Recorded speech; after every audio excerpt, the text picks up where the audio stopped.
You ask Tiger to solve. This deals with linear equations with one unknown. The final result is x equals -36. Let's solve it step by step. Move the negative sign from the denominator to the numerator. Isolate the x. Multiply both sides by 2. Group like terms. Multiply the coefficients. Simplify the arithmetic.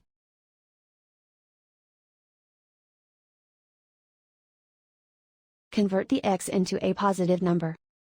Multiply both sides by -1.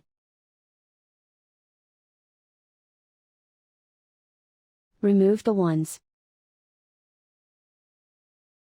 Simplify the arithmetic. And so the final result is x equals -36.